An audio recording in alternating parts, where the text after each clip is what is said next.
Hey everybody, I'm Chris Rowell with KORTX. Welcome to another series of empowering transformative growth. Today we're joined by Josh Pettovello, who is a senior marketing analyst at KORTX. Josh has been helping our clients navigate the ever-evolving world of SEO, analytics, and digital strategy, in especially ways that are practical, measurable, and tied to real business results. Josh, thank you for taking the time and being here today. How you doing? Doing good, Chris. Thanks for having me. Before we jump into all the fun, the technical details, and the world that you live in every day, how did you get into marketing? That's a great question. So I feel like a lot of people, who are like me, who started marketing around 10 years ago, they kind of like stumbled into it, especially with SEO. I had no idea. It wasn't like this thing you could study in school. I went to school traditionally at U of M, studied digital marketing. That was like a brand new, a major at the time. And that was social media marketing and like ads for Google. That was a big thing. And just to like age myself a little bit, back in the day, when you'd get Google Ads certified, they'd give you one of these pieces of paper. They'd mail it to you. They'd send it. That's got my name. It's AdWords certified. That's how long, I kind of been in the space, but started in ads, and then really from there was like this idea of like SEO or like showing up on the first page of Google that like everyone was kind of talking about. I worked at this agency, really small local agency, and there was this, an older guy there who kind of took me under his wing and showed me like this, he was like an SEO wizard. He taught me everything I needed to know. That was some YouTube videos, stumbled my way, and 10 years later, here I am. So yeah, it's been a great journey. You mentioned education, and I was actually in the office yesterday while we had one of our KORTX for a day sessions going on. You are a major part of that. I know you have a very prominent speaking session. I really love to see you guys in action. I think it's really cool to give back to students that are starting to think about different career paths. What does that mean to you? And like, if you would have had opportunities like that when you were at, I know U of M, amazing curriculum and a great school. What does kind of the KORTX for a day stuff mean to you so far? Yeah, that's great. So KORTX for Day, we bring in, college students and alumni who are really interested in kind of getting into what digital marketing, right? And seeing like a day in the life, right, of what it might be for someone in the field. So I love it because I'm able to kind of speak to like what it actually looks like, right? I know that there are some SEO courses out there that might teach, students a lot about like keyword research and perhaps some dated tactics or opportunities. I've had a couple people throughout these days ask me like, hey, what do you actually do? Like, what does this even mean? I studied this one thing. I heard about this tactic, and it's like, oh, don't do that. People tried that years ago. Here's what it actually looks like, right? Kind of showing that, and if I had something like that when I was going through, I think it would have been really helpful to see like, here's what I can actually do. Here's what I can apply. Some of these, projects I'm working on in school, and knowing like no one really does this. There was a course we helped ended up just helping a teacher do keyword research for his business. That was like our big project. So like I would have rather spent my time doing real world things other than just kind of helping this guy make extra money, The real business application of it. Exactly. It's fun to think that there's textbooks associated with marketing and advertising and technology when something is changing every minute of every day. It's like that textbook could be written at any moment in time. Yeah. And then as soon as you publish it, it's already outdated. So yeah, exactly. Well, cool. Well, let's jump into some more of the specific services I know that you oversee on a daily basis at KORTX. Search engine optimization is really your bread and butter. I know your background you just mentioned. It is constantly shifting. I know evolution is a common theme we all face. What is the current state of SEO from your perspective? And how are we approaching it differently today than we were a couple of years ago, 5 to 10 years ago, maybe even when you were in school? Sure. Yeah. So the hot topic today, as you can probably guess, is AI, right? With search engine optimization. The big worry that's been for a couple of years is like AI generated content, right? As we're seeing, there's a lot of people who are, testing out their AI written content. What we found is it's still not as great. Like, long story short, create quality content from a human for other humans that will still rank better. The problem is there's a lot of people who are trying to game the system, right? And then when we have search engines like Google, who have their AI overview that you see when you search anything, ChatGPT, who's scraping other websites and other content to give people what they might be looking for. It's kind of, there's a lot of different options out there. There's a lot of different results we're seeing and getting. And long story short, to be determined of what's going to be like where the content and where the future is going. What we're doing different at KORTX, right, is like we're trying to incorporate both aspects, right? Like using AI as we see it as beneficial for us. So whether that's assistance with writing copy, or assistance with creating structure for a site, or keyword research or competitor research, whatever it might be. But then also adding that human element and touch onto that and making sure that it's, for humans, right? AI is great, but I think like to have it be this one-stop solution for a lot of what I think SEO folks want it to be, it's not there. Let's take it to like an elementary school level for a second. Sure. You talk about gaming the system. What is the system? How does the system evaluate content? Like, just Third grade level. Sure. Third grade level. So when we talk about search engines, right, Google, they have this mostly hidden set of rules that we have to play by. If you want to show up on Google, you have to play by the rules. Throughout my 10 years in the field, figuring out those rules has always been a reactionary process of say like, hey, the Google algorithm changed. What happened? Like my site tanked. Why? And then talking with other people in the industry and figuring out what has changed on that.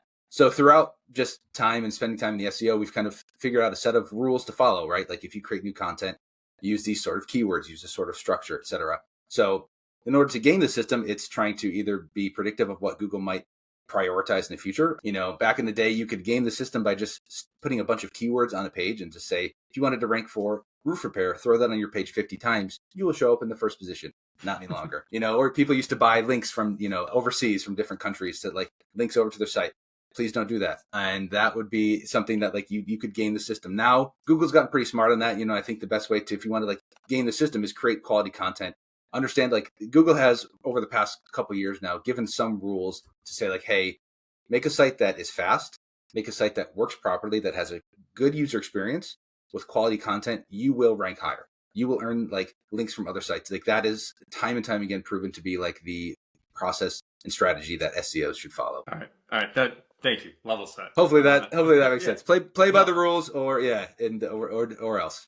Well, I'm assuming a lot of that is test and learn, right? And it kind of sounds like you're not going to figure out the blueprint. No one's going to hand it over to you. So how do you start to uncover what's going to rank or not rank? Yeah, exactly. And a lot of times that's usually following people on Twitter or social media and seeing like, hey, are you guys seeing this? Or Reddit has been great for me. There are certain publications that's what they do, right? They just daily, they're testing things, looking at the algorithm, seeing shifts. It might be specific to certain industries we've seen over the past couple of years. It could be content. A lot of it now is like AI content or AI generated content. Google's trying to really crack down on that. So that's the thing to watch out for too. Perfect. Helpful tips. Appreciate that. All right. We're going into challenges. We think about, sure, that's a challenge in itself, trying to figure out what's going to work or not. So testing has to be a foundational element of it. When you're working with our customers though, what type of roadblocks do you often see them run into when they are trying to be a little more proactive about a really strong approach here? Sure. Yeah. So I think there's always a challenge with SEO, and it's always setting up for everyone is like proper expectations, because SEO is one of these things. It's a channel that's slightly different from other marketing channels, where if you have something like a paid advertising, right? Like think of it like a funnel. You turn on that funnel, you start to see results. SEO, it's a little more different, right? So like we could set up a proper page, right? Have the proper content, the proper everything guidelines we need. And then that page might take a couple days or a week or two to even show up in Google. So setting those expectations and knowing like the SEO is a longer game, right? It is a longer game. It's more of an evergreen when we think of marketing, right? Like there's pages that we want that might take a year to really see awesome results, right? And that's really the reality of it. I hope it's not a year. Hopefully it's within a week or two, but sometimes we might see that, right? And that's a little bit of the longer game. And understanding that, I think from everyone is like the first challenge when it comes to SEO. So a lot of clients who might see like they want digital marketing, they want results. I mean, in today's day and age, right? If we don't see results, I don't know. If a website takes longer than 3 seconds to load, I'm out, right? So like trying to explain like, hey, it might take some time to see this, but I promise you, like we are doing things right. This will work. We got to give us time, play by the rules. It really works best, I think, with SEO too. Some of the challenges, like if we're working with different channels or advertisers, right? Or we have like a partner who has like 10 different partners that they're working with for all their media channels. Like that can be a little confusing, kind of just like everyone's trying to communicate with each other, trying to figure out the best strategies and align on this, perhaps it's one campaign. There's 10 different partners working on it. Things can get a little muddled in the process, if that makes sense. Yeah. All right. So let's say I have a perfect SEO strategy. I've worked with Sure. you. I'm ranking top 1 to 3 on Google. People get to my website. It's a really clean optimization experience, like 1 to 2 pages, click, buy a product. Sure. I'm pretty happy. I found it, page is loading. It was a really, really frictionless experience for me. That sounds like a great situation, right? It's a bit of a slow burn possibly to get that thing up and running and to get the traction with it. But as a consumer, I'm happy because there's not friction. As a marketer, you're happy because you have a very seamless product experience or purchase experience. What does bad SEO look like? Like, what if you don't do this? Like, what if I just sit on the sideline and wait? Like, what could happen? Sure. So I'd say bad SEO or perhaps non-existent SEO, you're just not showing up for what you need, right? Like a lot of clients in general, like SEO to them is like, hey, I Googled my business, I didn't show up. What's going on, right? So that right there, like that can be the determining factor of what is good versus bad in their eyes, right? So from a consumer, it's like bad SEO. It's like if I'm looking for a company, they don't show up, bad SEO. I'm looking for a roof repair and your client that's a plumber shows up, I'd say bad SEO, right? There's something that's getting, some lines are getting crossed there. Review, I think we could even talk about like review management, right? Like I think that could be an argument for SEO. Like if you have poor review management, getting bad reviews, sure, that's one thing. But if you're responding to those and you show like you have a professional manner, right? And there's a whole strategy behind that too. So things that I look for, right? Like make sure you're targeting the right keywords, looking at your competitors, because if you don't do anything, and to your point, if you sit in the sidelines, your competitors are going to eat your lunch. So always making sure you see what the competitors are doing. You're watching what, users are doing. There's tools that we use to make sure and look at, user intent, search intent, and seeing like, hey, here's what they're searching for. Let's meet that need. Yeah. What's your take? I know there's a really kind of an expansive philosophy, more so less of just search engine optimization, more of a like search channel optimization. So you mentioned reviews, especially if I have a brick and mortar location, multi-business locations, franchise systems, like so heavily relying on consumer reviews is one piece of that, whether it's a Google review or if it's on a service like Yelp. And then we also have all of our social services that people are now interacting with. I think there's a lot of younger generations that are just primarily using like a Instagram to identify, or a TikTok or a Snapchat. Like that's their search engine.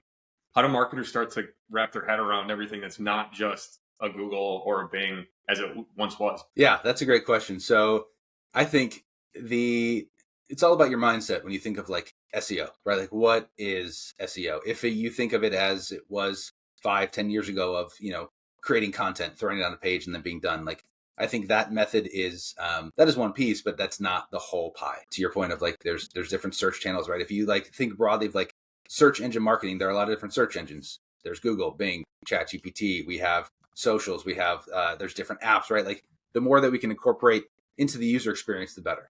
So making that user experience from every channel we can, the best that it can be, helping your clients show up again for like what people are searching for, right? Like taking a look, we can look at things like, say, if I was helping a client, we'd look at like perhaps brand mentions on different socials, right? We start taking a look at hashtags. We start taking a look at users in their area, taking a look at, perhaps different audience personas and client personas and seeing like, what are they into, right? And like, what are they using? What are they searching for outside of just Google? Because it's very, it's a narrow minded. Still, Google still has, the largest share of search, but like that I think is going to dwindle as just the younger generation start using that, For these KORTX for a day, right? I always poll, college students. I say, what's your top search engine that you use? Some say Google, right? It's Google, YouTube, but a lot of people now it's like TikTok. That's the number one search that they're using, right?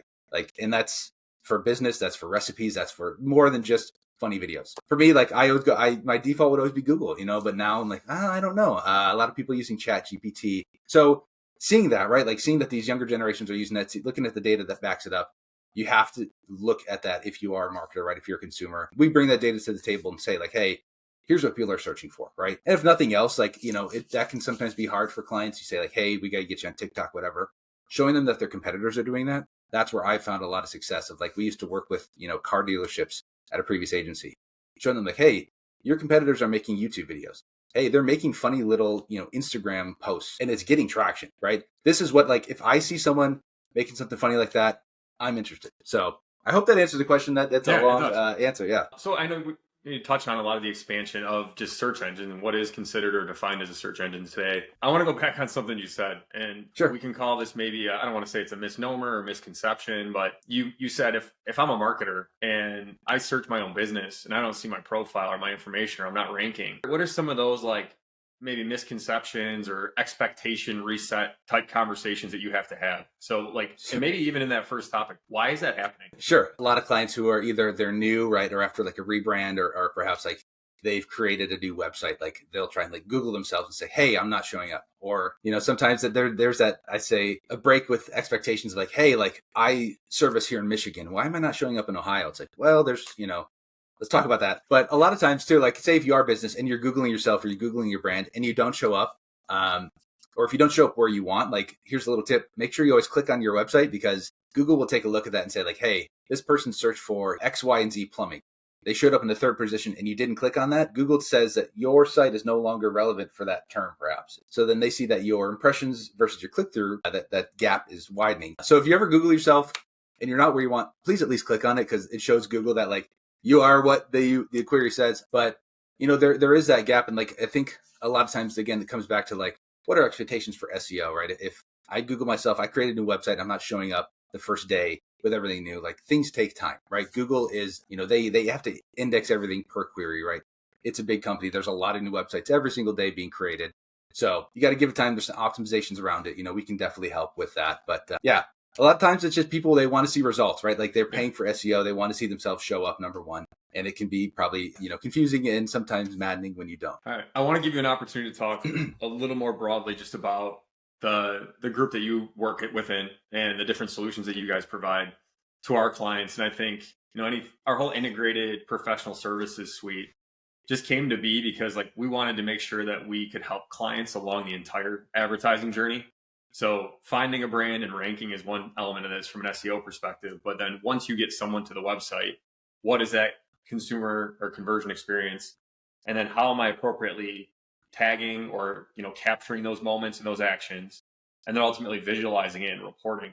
That integrated suite, we built it to work very much in a linear fashion. It should all complement each other. At times, I know you work with clients that just need like a fix in one area and they kind of plug you in. Just talk to us about maybe what that harmonized experience can look like. And if you want to use like a fictional advertiser, we start with SEO. This is ultimately delivered from a reporting perspective. What does that kind of phase process typically look like? Sure. Yeah. So here at KORTX with the partner solutions team, there's a couple different pillars, I'd say, of work that we do. So to your point, yeah, SEO is, I'd say we'd start right at there. We use a fictional, advertiser. Let's say they come to us, right? And they're like, hey, I am a plumber. That's always my company fictional choice. So say a plumber comes to us and they say, hey, my SEO is not really good, or I'm excited to do this and start a new company. Cool. So we start with the SEO. We start making sure that their website is showing up and ranking for what it needs to, right? And then it comes down to like, okay, that's one piece of the puzzle. The next is user experience, conversion rate optimization. So perhaps we're showing up for what we need. Users are getting to your site and they're maybe not finding it, right? Or they're having a hard time converting. There's tools that we have and things we can put in place to measure that, right? So we start making sure that the user experience, conversion rate optimization, and users are actually having a positive experience. So we take that to the next step and make sure that things are being tagged and captured appropriately, right? So we have a tagging suite that we use. We have a bunch of different tools that we can throw on your site. And then from there, we take a full picture and say, okay, here's your report, or here's your analytics. Here's what we're finding. And then ultimately take that to create further optimizations from our reports and from all the data we've gathered. So full picture, right? Come to us. They want to market. We help them fix their site. We help them fix the user experience. We report it all, give it to them and say, great, here's what they're not doing. Here's what we fixed. Here's what we think would be the great next steps to make it even better. Is this only been for like certain client types? You mentioned plumber, small business, franchise systems. Is it scalable? Is it dynamic? Can it be for big brands? Can it be for agencies? Is there something for everybody? Yeah, there's something for everybody. Currently, we have a couple different clients that we're using, from local trades to all the way up to like national, I'd say, it's hard to say, like national informational campaigns, right? Of trying to get people to sign up for things. And it kind of varies everything in between. We have e-commerce, we have healthcare. It really just depends on your needs, what you need.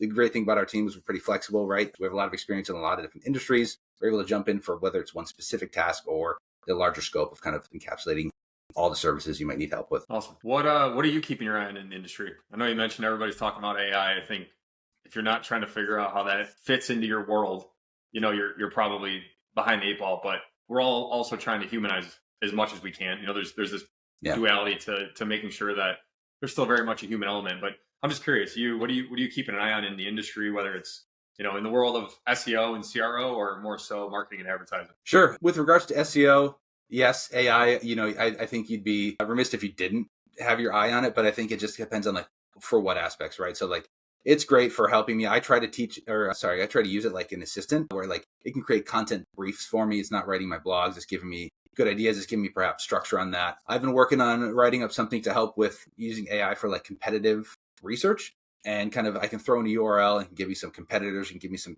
top keywords, some content briefs, and then some ideas right from there. It can also run like a technical crawl. So really just like I'm using it to speed up a lot of my time I would be spending otherwise like taking a look at the site. And if you can make that process even 50% faster, like that's a win for me. So take a look at that. I know a lot of people in the industry are using it to kind of just speed up tasks or create different tools that they can use for like keyword research and things like that. So I think that's still going to be like, with Google's latest, they just revamped their AI overview. So they're obviously spending a lot of money on this. A lot of companies are investing in AI. So keeping your eye on that. But again, I really don't think you can't lose that human element, I think, when it comes to content. So figuring out that sweet spot and balance, I think is going to be, if you can do that, you'll be great. Yeah. You mentioned a few tools that you're leveraging, through trying to look at AI to help automate some of that stuff. We've been very big on it as an organization. With our KORTX intelligence offering, which is more so like allow us to do some work for you ahead of time. And I know there's a lot of really great tools out there. GPT has deep research. There's a lot of marketing and advertising specific research tools that help cut down on a lot of what used to be manual data curation. If someone wanted to work with KORTX, or if someone was interested in learning more about how they start to take the first steps around an SEO and CRO strategy, I know you've been very hands-on in terms of basically doing audits or kind of that first step of research. Can you just talk through how that process works and what the ultimate deliverable would be? Yeah. So if anyone is interested, we offer some complimentary, like we call them like a lighter audit of, we'll take a look at your website. We'll say like, hey, here's kind of what we could do to help. But there's a lot of information out there you can find. There's a lot of different companies that will do something similar, but I think we kind of package that up with the full picture of like, here's an SEO audit, but here's how it fits into the bigger picture with like other strategies and other optimizations that we could make just outside of the SEO, giving you more holistic idea of how we could all work together. But yeah, that's what you expect, right? If you were to expect that's like, really, we just need you to show a little interest, take a look at your website, and then we can kind of have that conversation and go from there. That's usually how our engagements start, lead to greater conversations. It helps kind of uncover perhaps what your needs are. We work with a lot of internal teams too, so a lot of our engagements differ. Sometimes we're running SEO fully on point with the whole team. Sometimes we're running just an analytical or just the tagging side of things. Perhaps we're just creating reports for one side. So really, we're flexible with your team and kind of whatever you need, we can fit in wherever. When you're looking at that, you're breaking down, visibility, traffic, conversion, different elements of it. What are like actually the key elements? Crawlability, indexing. Are you looking at site speed, mobile responsiveness? Like what's actually packaged in your research? Well, a little bit of everything. Yeah. So I think like, when it comes to like research, I'm a fan of technical SEO. I think like that's a lot of times that's usually put to the backside of things, where there's, a lot of people love to have a flashy, great looking website, cool content, but the technical aspects are still going to be the backbone of your site. So we kind of do, I'd say like a multi-pronged approach with our audits, right? We look at the technical things. We look at your indexability. We look at your crawl speed. We look at how's your user experience. We look for anything that's obviously broken and perhaps leading to that poor user experience. We'll also take a look at your content, your overall rankings, traffic, if we have the data. If not, we have third-party data to somewhat back that up. We're able to take a look at like what your competitors are doing, and then trying to find that competitive edge with all of those things and kind of give you the best approach forward. Cool. I got two questions ish, and then we can wrap up here. We are a performance media shop. We are heavily sought after to do a lot of lower funnel type engagement, whether it's subscription services or just actual paid services, automotive, travel and tourism, lottery, healthcare, finance, really across the board. So when KORTX gets brought into a situation, we're very heavily relying upon audience and market research to help back media investments and where dollars should be spent. We talk a lot about it, but I don't know if the media side of the world is always so focused on like the impact of what SEO can do. And all this stuff almost gets treated as like an ancillary cost center rather than an essential part of a really strong performance media strategy. As a marketing world, start to see these things a little more equally, because I think, again, if these are all in harmony, marketing becomes a revenue driver, not a cost center. What's your take on that? Yeah, that's a great question. Finding that harmony, we found, a lot like with some of our clients, right? Like we do with some of our other services, we're able to pull and create like these like personas, right? Or like the ideal customer, whoever that might be. And using that data and using that to back up also like the SEO of like, perhaps we're creating content, perhaps we're creating new campaigns or ideas around that. Like when it finds that harmony, it is perfect, because like those customers are still, they're going to be accessing your site. Like it's one thing for paid advertising, but then also for SEO, trying to capture that person. And then like using that data, it also kind of helps me uncover other things too, of perhaps like other competitors, right? Or finding like what others are doing on those sites, or looking at like their searches or secondary, tertiary searches that from some of these keywords, like I'm able to then uncover and find that SEO portion. And then perhaps like we're even able to find data from the SEO side and then bring that back to the paid side. We found some of that success as well. Of like, hey, we started with some paid ideas. We found that these keywords gave us some insights, right? I take them to the SEO or organic side, do some research there, and then bring it back to paid. And like, hey, like you might be overspending or underspending on these keywords. We can help, overcompensate with organic content, helps perhaps saving you money here. And then we can start to like get competitive with some other keywords. So SEO kind of can complement, right? Is like you can see on the paid side and on the programmatic side, here's what some users are doing, here's what they might look like, but then I can back it up and say, here's what they're actually doing on Google. Yeah. Here's what they're actually searching for. Here's what they're actually interested in. combining all that into one package and saying, here you go. Here's the full, I'd say, if you want to call it search, package of like, here's what your users are doing. It's I think it's just trying to identify where that prospective customer is at in their life cycle with the brand. And you think of like a strong SEO strategy that should really reinforce any paid efforts. And even if someone has seen a paid ad and maybe they don't take a direct action on that, they don't click on it and go to a site and convert, it allows them to have that brand experience. But then if I go back and I organically search for that company again, I would hope a strong SEO strategy brings that company right to the top. And maybe I don't need to have the brand right off the tip of my head. I mean, I saw something earlier and maybe it drove me to have that experience and that search. And then ultimately get me back to a website where I have a very clear call to action. I can identify, what the solution offering is. If there's more information I need to find, again, I think frictionless is the key term in a lot of this stuff. Is just nowadays when it's like such an on-demand culture. If I am interested in a product or service, I want it now in most situations. I know there's a research element. I know there's a competitive comparison element. But like once I'm ready to make a decision, I want to be able to do it pretty quickly. And some of the things we've talked about today, a lot of the technical components, if they're not set up correctly, it's going to be a bit of an uncomfortable experience for the consumer. And you might get some frustration out of that. And I think all the elements that you've talked about, whether it's proactively setting them up or making sure that, let's say we have a strong tagging infrastructure and reporting, it's all really important to understand exactly what is happening and how we can make changes along the way. Absolutely. Yeah. And to your point, like I found there's always that sweet spot we try to find with SEO of like, how does it complement your other marketing services? And this goes beyond, I work with clients who we work with, I'd say traditional marketing, like there's SEO components, right? We'll create content that will complement your, like whatever your mailer strategy is. What are your emails doing? Like what's painted on your trucks? Like, tell me that. Cause like, that's what, like to your point, people are going to see that. They're going to go online and search for like, there's a plumber near me where it's like, he looks like a superhero. So like, if I were to type in like superhero plumber near me, like this guy probably would show up. Like, that's what's going on, like, so things like that. Like if we can figure that out and find that, like that's, I think where the cohesion with SEO complements every other channel of marketing, even outside of your digital. Josh, I really appreciate the time. Any closing thoughts specific to potential KORTX customers, or even, I know you talked a lot about your involvement with KORTX for a day, aspiring marketing analysts like yourself, any words you want to leave our audience with? Sure. If you're interested to see how we can help you out, just contact us. We'll talk to you. We'll let you know how we can help. There's no obligations, right? Just a simple conversation. And for those who are interested, right, KORTX for a day, it's a great opportunity. If you're attending any colleges in the area, we bring everyone in for a day, have fun conversations, and kind of talk what a day in the life would be. But yeah, I think SEO traditionally, to kind of like take away, I think the newer way to look at SEO is like just search as a whole. Like kind of we talked about as take a look at not just Google, but like how are people searching? How do we meet that demand? And I think we have a pretty good foothold on that. So yeah, happy to talk to anyone about SEO. Just shoot me a note. Josh, thanks for the time. And for everybody for tuning in to another Empowering Transformative Growth series. We appreciate you taking a couple minutes, and we'll see you again soon. Thanks, Josh. Thanks, Chris.